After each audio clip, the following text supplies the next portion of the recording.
Alors, Madame Rufenacht, c'est une nouvelle donne là, qui s'annonce avec l'élection de ces 11 membres, un gouvernement qui sera donc un gouvernement indépendantiste.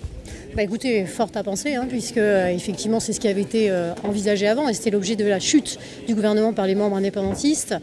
Aujourd'hui, je dirais qu'on voit bien que la Calédonie est ingouvernable. Nous sommes le premier groupe au Congrès avec 18 élus et évidemment, il est légitime que nous revendiquions la présidence du gouvernement et l'on voit aujourd'hui que par des alliances et ces institutions calédoniennes qui sont arrivées, qui sont à bout de souffle aujourd'hui, la Calédonie est ingouvernable puisqu'on a effectivement un déni de démocratie par rapport à la réalité démocratique calédonienne.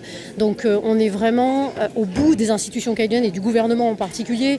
Il faut vraiment sortir de cet accord de Nouméa qui est à son terme pour réinventer nos institutions. La Calédonie n'est pas gouvernable avec ce jeu d'alliances, parfois contre nature, qui sont mises en place et on vient d'y assister encore avec quelques surprises aujourd'hui. Alors justement, est-ce que l'avenir en confiance s'engage? Est-ce que ce nouveau gouvernement fonctionne?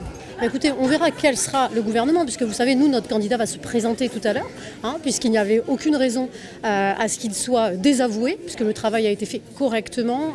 Nous avons protégé la Nouvelle-Calédonie du Covid, d'une crise économique, pris les bonnes décisions, ce qui fait qu'aujourd'hui, on avait premier signe de cette action. Donc écoutez, on verra quel sera le président qui sera élu, puisque le haut-commissaire convoque juste après cette séance les 11 membres du gouvernement, et notre candidat, Thierry Santa, se présentera en tout cas pour la candidature à la présidence. Merci.